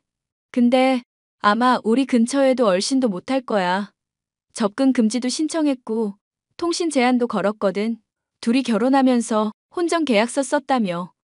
내용이 뭔지 궁금하진 않지만 중요한 건 이미 너는 진 게임이라고. 알겠니? 야, 이게 도대체 어떻게 된 일이야? 형님, 아예 작정하고 그랬구나. 그걸 이제 알았어? 내가 버릇없는 너 참교육 시킨다고 지금까지 개고생한 거 생각하면 아주 치가 떨리거든? 내가 뭘 그렇게 잘못했는데. 왜 나한테만 그래? 봐봐. 동서 지금 상황에서도 자기만 생각하네. 왜 애들은 안 찾아? 궁금하지도 않다 이거야? 역시 내가 잘못 본 게 아니었어. 어차피 우리 인연은 여기서 끝이니까 서로 연락하지 말고 지내자. 그럼 차단할게. 야. 그렇게 동서와의 인연은 마무리되었습니다. 그 이후에도 법을 어기고 연락을 해오거나 찾아오기도 했습니다.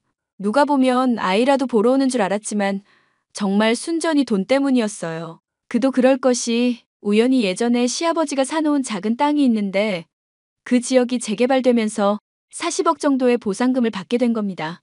이 소식을 어떻게 알았는지 동서는 매일같이 저희 집에 찾아와 잘못했다고 용서를 빌더라고요. 저도 독하지만 시댁 식구들은 가차없이 동서를 나몰라라 했습니다. 시동생은 자신이 해외에 있어 마땅한 해결책이 되어줄 순 없지만 도움이 되는 건 무엇이든 해주기로 했고요. 시동생 첫째 아이는 저희 부부가 사랑으로 잘 키워주고 있답니다. 다른 조카들도 눈에 아른아른거리고 상황이 정말 아찔하지만 괜찮아져야 하는 게 당연한 거겠죠? 그렇게 생각하고 이젠 저희만을 위해서 살 겁니다. 그리고 몇 년 동안 생기지 않던 아기 천사가 저희에게도 찾아와 주었지 뭐예요? 아직 출산하려면 시간이 조금 남았지만 저는 열심히 태교하고 관리하고 있습니다. 누구처럼 자식 나몰라라 하면서 이득 챙기기 바쁜 그런 엄마는 안 되려고요. 시어머니도 계시고 친정 부모님도 계시니까 아이한테 최선을 다할 겁니다. 제 구구절절한 사연은 여기까지예요. 곧 출산이 임박해오는 시기라 그 일이 벌써 1년 정도 지난 셈이네요. 지금 제 뱃속에는 깜찍하고 귀여운 여자아이들이 곤히 잠들어 있답니다. 아이들을 출산하면 정말 정신없을 거라 생각해요. 그럼 저는 더더욱 바빠지고 정신도 못 차리고 그러겠죠? 아무쪼록 제 사연 많이 들어주셔서 감사했습니다. 많은 공감이 되셨다면 응원의 댓글 부탁드릴게요.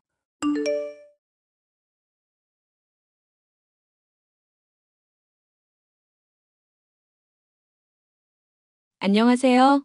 저는 얼마 전 파혼을 겪은 30대 중반 여성입니다.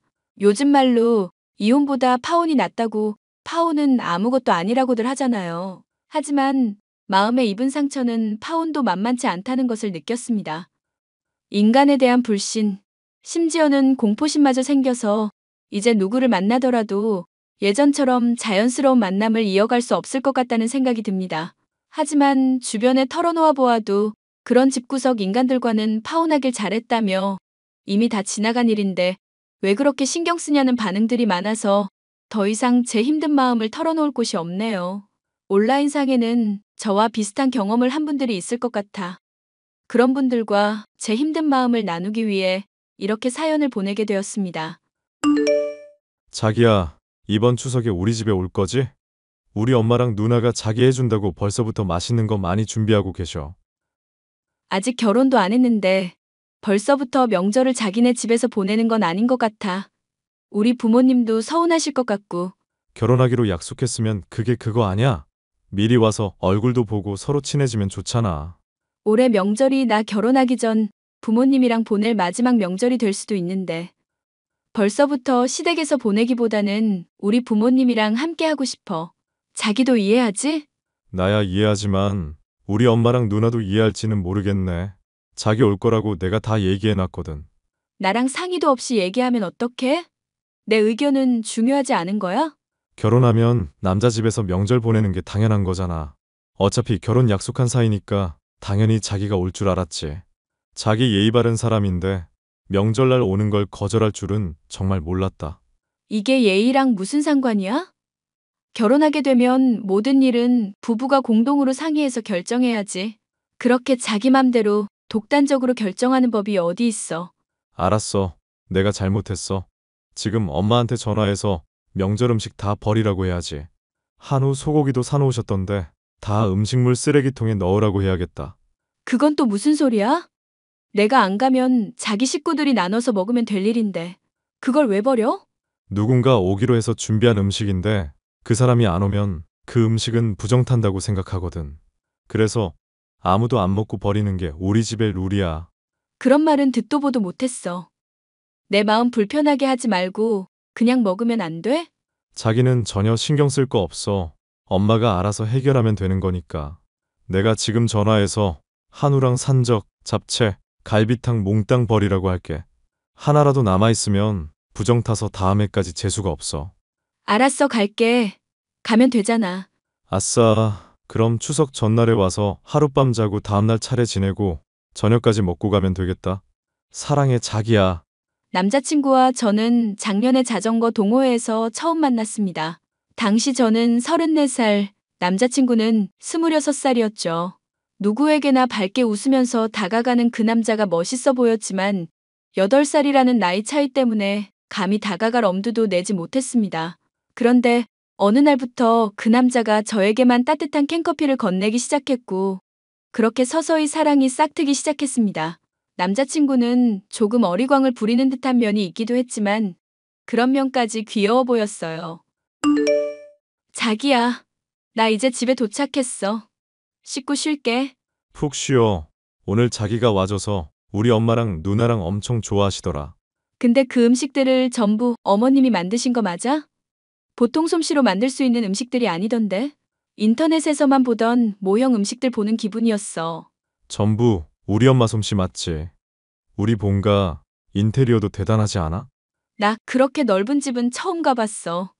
인테리어도 너무 고급지고 약간 기죽을 정도더라. 자기네 그렇게 부자였어? 내가 그동안 자기한테 말을 안 해서 그랬지. 사실 우리 부모님이 좀 사시거든. 자기 나랑 결혼하면 고생할 일 전혀 없어. 난 그런 말 듣는 거 불안하더라. 세상에 공짜가 어디 있어. 어머님이 우리 결혼 허락하셨을 때는 나한테 뭔가 바라시는 점이 있으실 거 아냐. 나랑 자기랑 나이 차이도 많이 나는데 말야. 우리 엄마는 내가 사랑하는 여자면 다 오케이랬어. 내가 자기 보자마자 첫눈에 반했다고 했잖아. 나이, 재력을 다 떠나서 내가 사랑하는 여자는 자기뿐이야. 작년에 저희 둘이 만나기 시작했을 때 제 마음은 몹시 불안했어요. 이제 결혼할 사람을 만나서 안정을 찾아야 하는 시기인데 8살 연하인 남자친구와는 미래를 꿈꾸기 어렵다고 생각했거든요. 그래서 제가 올 초에 헤어지는 게 낫겠다고 얘기하자 남자친구는 저랑 헤어질 수 없다고 단호하게 말하며 저에게 청혼을 했습니다. 저희 연애는 모든 것이 순탄했기에 결혼까지도 그럴 거라고 생각했습니다. 아가나다. 예비 시엠이. 어머, 어머님이 어쩐 일로 연락을 다 주셨어요. 추석날 너한테 대접한 음식이 아무래도 좀 부족했던 것 같아서 내가 쿠키랑 케이크를 좀 구웠단다. 네가 다니는 회사로 보내주고 싶은데 주소 좀 알려주겠니? 제가 다니는 회사 주소를요? 그래, 우리 경진이한테 들어보니까 네가 건물관리 업체에 다닌다면서? 거기 회사로 보내면 회사 사람들끼리 나눠 먹고 네 체면도 올라가고 얼마나 좋니? 그래도 회사로 받기는 좀 어려워서요. 차라리 제 집으로 보내주시면 안 될까요? 너희 집으로 이 많은 걸 보내 네가 어떻게 또 옮기려고 해? 처음부터 회사로 보내는 게 낫지. 나한테 회사를 알려주기가 그렇게 어렵니? 아니요. 그런 게 아니라 너무 갑작스러워서요. 저한테 미리 말씀이라도 주셨으면 좋았을 텐데. 알았다. 내가 어제부터 준비해서 만든 건데 네가 필요 없다면 다 버려야지. 어쩌겠니? 내가 너무 내 생각만 했던 것 같구나. 나 신경 쓰지 말고 일하렴. 어머님, 그걸 다 버리신다고요? 너 먹으라고 준비한 음식들인데 네가 필요 없다면 음식물 쓰레기통에 들어가야지. 네가 안 먹는 쓰레기를 다른 사람이 처리할 수는 없는 노릇이잖니. 아, 알겠어요. 주소 알려드릴게요.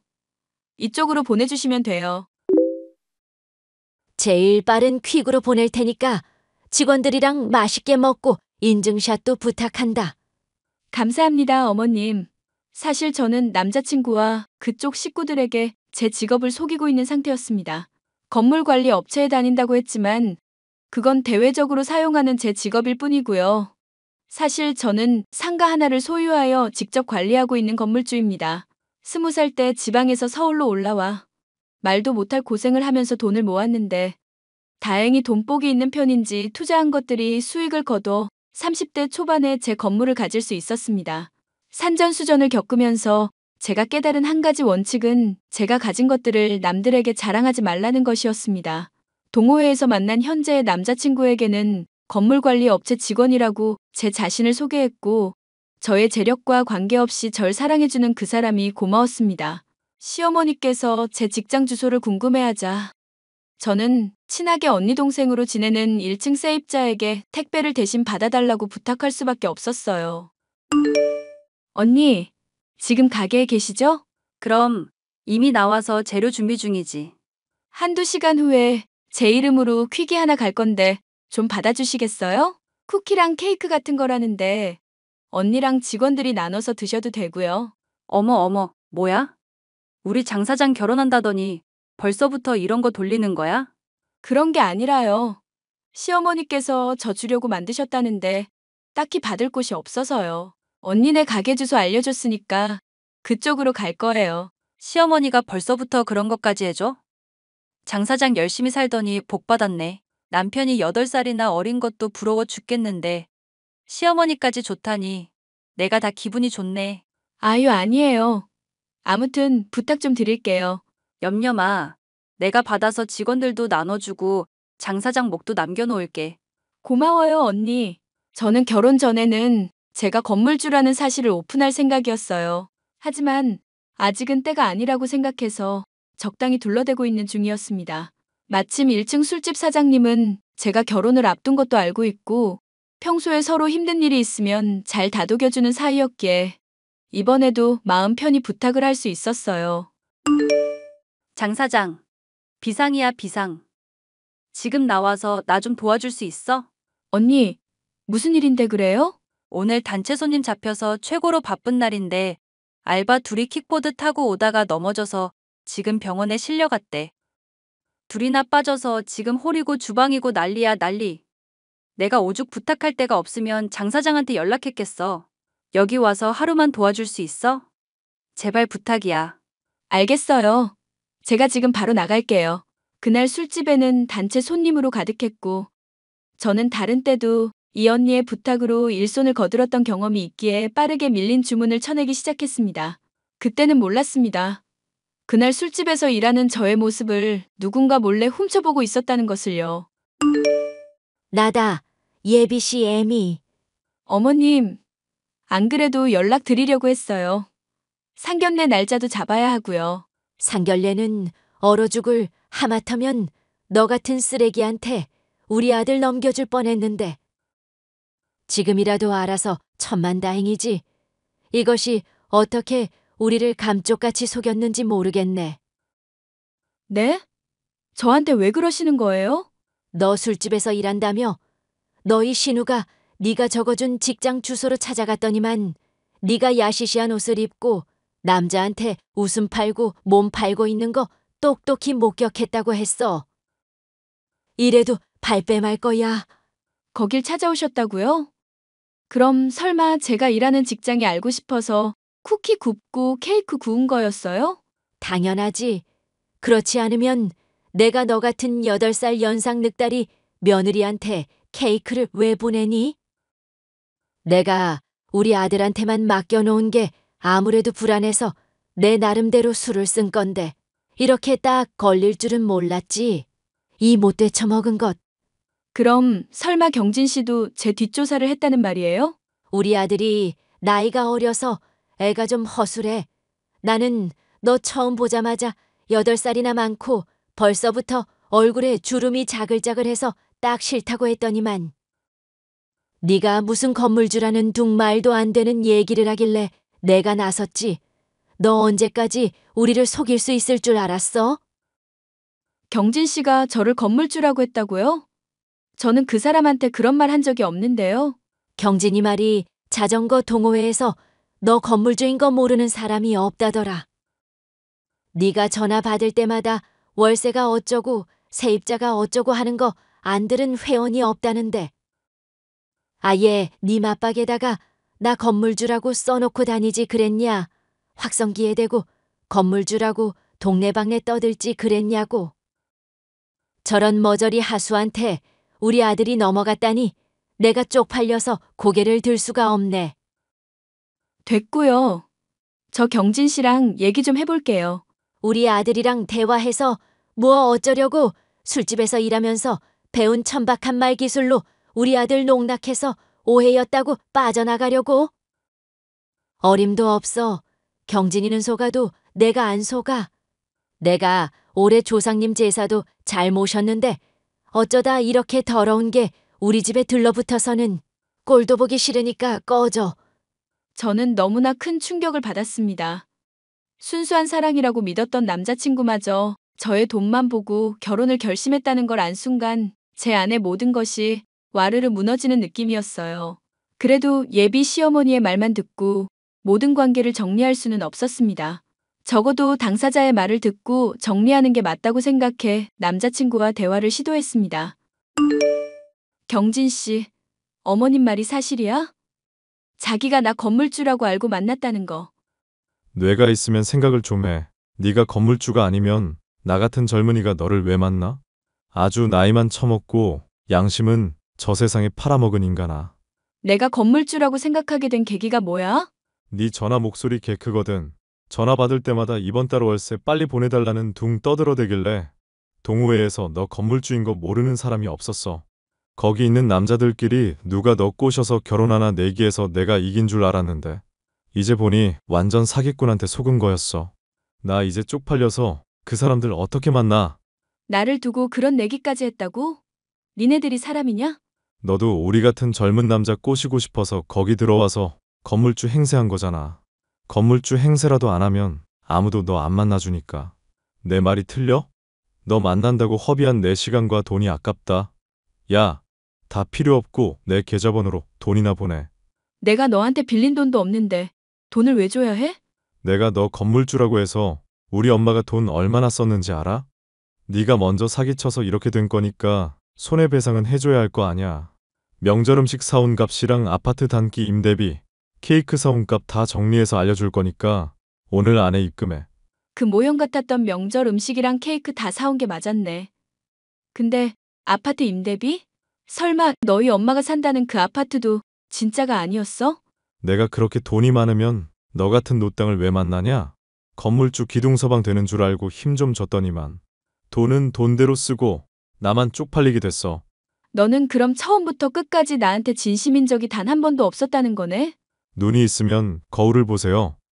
어느 정신 나간 놈이 너같이 나이 많은 아줌마랑 결혼을 해? 나는 비위가 강해서 돈만 보고 해보려고 했는데 돈도 없는 술집 아줌마인 거 알았으니 이제 완전 빠이빠이야. 그래도 내 계좌로 돈은 꼭 보내라. 응? 남자친구마저도 예비 시어머니와 똑같은 인간이라는 걸 확인한 순간 저는 더 이상 숨길 게 없다고 판단했습니다. 다들 모이셨네요. 야, 너 빨리 돈 보내. 구차하게 질질 끌지 말고 돈 정산하고 끝내자니까. 왜 약속을 안 지켜? 너랑 톡하고 나서 내 핸드폰까지 오염되는 느낌이라 소금이랑 팥 뿌렸는데 징글징글한 것이 또 연락을 해대네.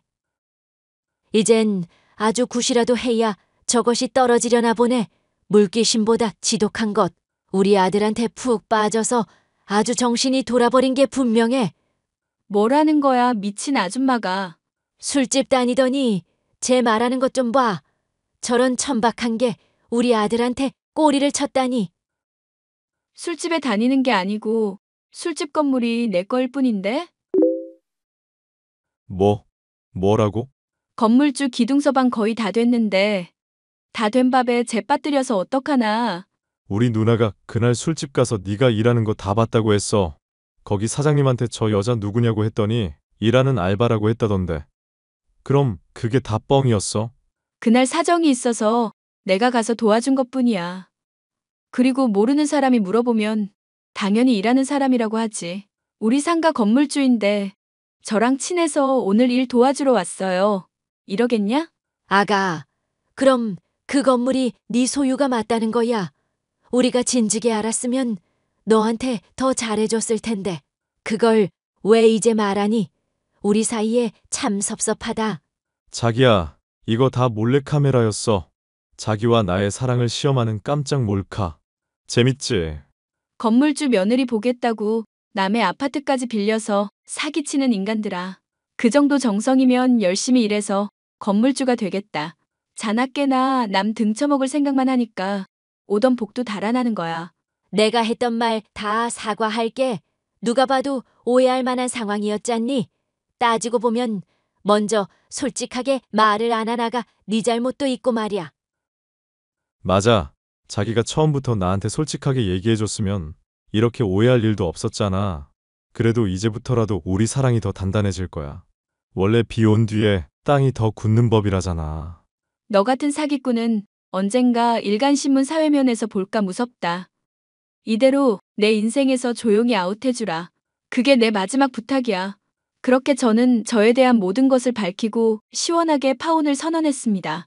그 모자가 저희 건물 앞을 서성거린다는 제보를 받고 한동안은 제 건물에도 맘대로 드나들지 못했습니다. 그러다 한동안 잠잠하길래 뒷조사를 좀 해봤더니 가관이었습니다. 돈 많은 연상의 여인에게 본인이 건물주라고 속여서 접근해 돈을 빌렸다가 갚지 않아 사기죄로 고소당해 도망다니고 있다는 것이었습니다. 사람의 천박함은 어째서 끝이 없는지 모르겠습니다. 저는 그 이후로 사랑을 믿지 않게 되었고 이대로 쭉 독신으로 살거나 아예 결혼정보 회사에 가입해 제 조건을 모두 오픈하여 사람을 만나야 하나 고민 중인 상태입니다. 이 사연을 들으시는 분들께서 저에게 힘을 주신다면 저도 언젠가 새로운 사람을 만날 수 있을지도 모르겠습니다. 저의 긴 사연을 들어주셔서 감사합니다.